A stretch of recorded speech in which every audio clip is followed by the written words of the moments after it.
School पे आसिला बड़ सूचना तेरे कौन रही बर्तमान नुआ अपडेट चलतु मुझे आपको आज भिडियो रे फटाफट जन दूसरी पूर्व भिडियो को फटाफट लाइक करूँ और चैनल को आसते बर्तमान चैनल को सब्सक्राइब कर बेल आइकन को प्रेस कर ऑल रे क्लिक कर रखा जमारू भी भूलु ना। राज्य में शिक्षादान पर्याप्त शिक्षक नहांती हाईस्कूल रे लाइब्रेरी लैबोरेटरी और स्मार्ट क्लासरूम परी अत्याधुनिक व्यवस्था होते तहिरे ताला झुलिलानी। यहां व्यवस्थित करने पूर्व कृत्रिम बुद्धिमत्ता बा एआई परिचालित वर्चुअल श्रेणीगृह जोड़िबा सरकार उद्यम आरंभ करिसेंती। आईसीटी एवं डिजिटल पदक्षेप अधीन राज्यर 5370 विद्यालय रे एही व्यवस्था लागू करने रूपरेख प्रस्तुत होईची। इतिमध्य अकाय पक्षरु टेंडर मध्य शेष होईची।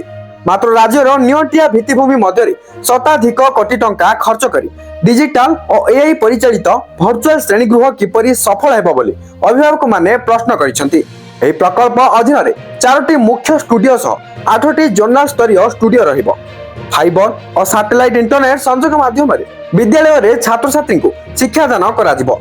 ओडिया समेत इंग्रजी भाषा रे डिजिटल कंटेंट शिक्षकों दक्षता विकास एआई आधारित वर्चुअल श्रेणीगृह इंटरएक्टिव फ्लैट पैनल डिजिटल मूल्यांकन डिवाइस छात्र ऐप और कार्य दक्षता एनालिटिक्स डैशबोर्ड परी विभिन्न प्रकार भित्तिभूमि रहिबो।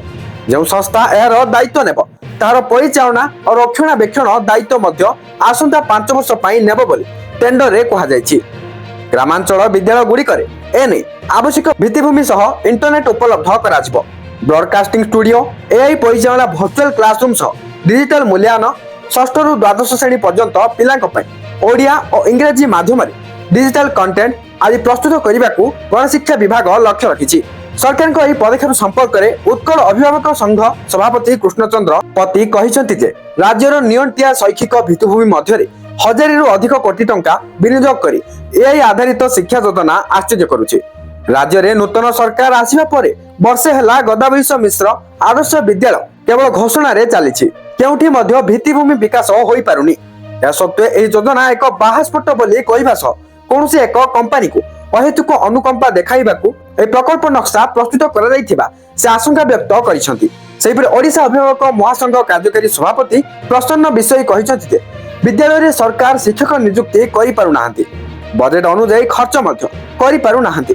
एही मौलिक आवश्यकता पूर्ण करने पूर्व एआई आधारित शिक्षादान योजना राज्यर शिक्षा व्यवस्था को ध्वंस करदेबा बोली से आशंका व्यक्त करिसेंती।